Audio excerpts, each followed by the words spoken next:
yanzu nan muka gama waya da Rashida mai sa'a. Assalamu alaikum wa rahmatullahi wa barakatuh. Kamar da kuka sani ni ce ta kusa da Sadiya Haruna. Na san da cewa kun kalla wannan voice note din da yake ta yawo sai da Sadiya Haruna ga abin da ta faɗa akan mijin Rashida mai sa'a da Rashida mai sa'a. To lokacin ina Saudiya, ita ma tana Saudiya, har Allah ya sa muka zo nan kasa Najeriya. Ta kira ni, mun fa awa daya muna waya da ita. Ta ce min, Sadiya, na ji wani voice note din da yake yawo, baki san mijina ba, me ya kawo maganan nan? Kun san jama'a mutum baya gulma shi kaɗai ko?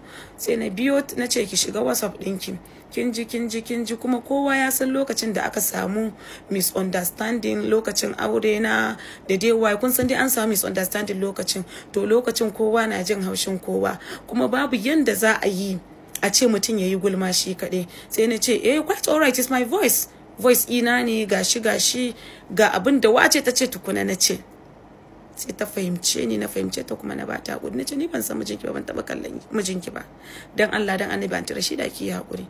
Ta ce mun babu damuwa. Kun san me yasa na kawo wannan maganar social media? Na kawo maganar nan social media ne saboda wacce ta hada gayyan gabaki daya, wacce take ikirari tana so na, tana tare da ni, in yafe mata, ta min laifi, na ce mata na yafe mata, idan muka koma muna zama sai ta kara shiga jikina, ta kara doka wani abin da za ta illata ni.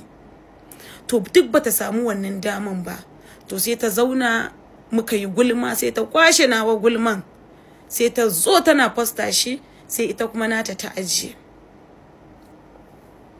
Su yan bariki idan ka gama mu'amala da su, idan suka gan ko Allah ya azurta ka da kuɗi ko ka samu miji kai aure, to su fa shine tashin hankali a wurin su. Ba za su taba barin ka zauna lafiya ba. Ya faru a kaina da kuma kawaye, ke kin san kanki. Duk wata bala'i da masifan da kike so ki jaza mini, bijahi Rasulullah zai koma kanki. A koda yaushe ina addu'a ubangiji Allah ya sa mu yi tabbataccen tuba kafin mu koma zuwa ga Rabbana. Alhamdulillah addu'a ta tana ansu, saboda idan wannan voice note bai fito ba, saboda ni wallahi na ma manta da wannan gulman da muka yi, saboda gulma ne na ma manta da shi. Ko da muka yi waya da Rashida mai sa'a, san da nace ki dan ban minti kaɗan, san da naje chatting dinmu, chatting dinmu irin ma yaushe muka yi haka, tukuna sai na ga nata zubududu yanda ta zazzago min, ni ma na zazzago nawa.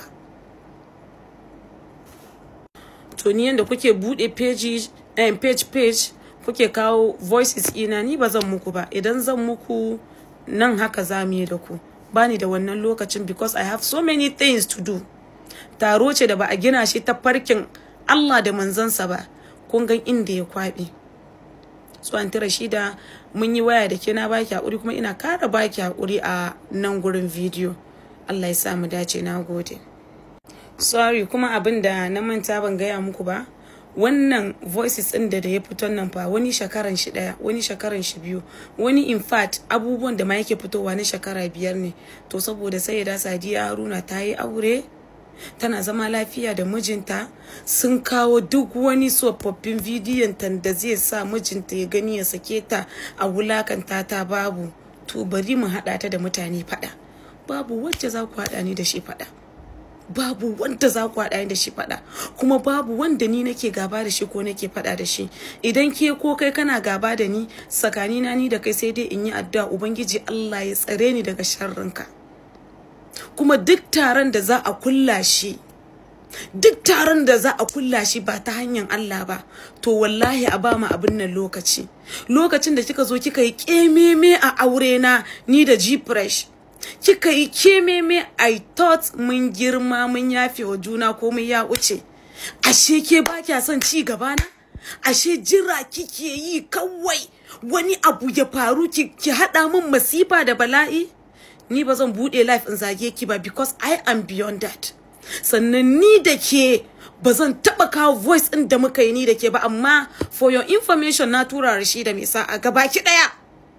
Na faɗa na ce kaza, ke ma me kika ce kafin ki tura mata, duk na tura mata, amma ni ba zan kawo shi social media ba, tunda ni da ita mun riga da mun fahimce juna. So that's all I can say. Jama'a wallahi ku kuje yan bariki, ni sun so su yi min illa ta ko ina, amma ta inda na ji daɗi mijina mutum ne wanda yake so na yake da fahimta. Sannan duk mutanen da na yi rayuwa da su kamar irin su Rashida, kira na ta yi musamman. Hassan Makeup ya mata magana. Hassan Makeup da kuke mishi kallo kamar bai san me yake yi ba. To Hassan Makeup shi ya kawo wannan sulhu, in ma ba ku sani ba. Allah ya saka maka da gidan aljanna Hassan Makeup. Hassan Makeup shi ya kawo wannan sulhu. Yace Anti Rashida, kamar maganan da kika faɗa ni, idan Sadiyan ta ce kaza, ai haka kawai Sadiya ba za ta ce kaza ba. Su me suka ce?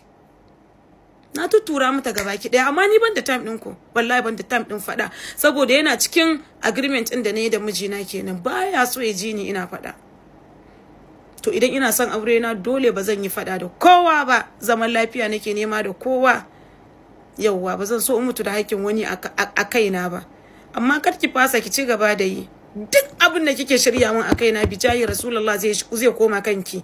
Ai ba na san baki taba sammani za a yi wannan sulhun ba tsakanina da Anti Rashida. To nayi, na ba ta hakuri, kuma na kara zuwa nan na ce mata tai hakuri, kuma na tuttura mata maganganun da ma bata taba sammani ba ke kika yi. Ki ci gaba da yi. Alhamdulillah tana gidan aurenta, ni ma ina gidan aure na. Komin banza ko ɗaukar ruwa muka je muka yi wa mazajen mu lada muke samu. Munafurcin ki kuma zai kare a kanki.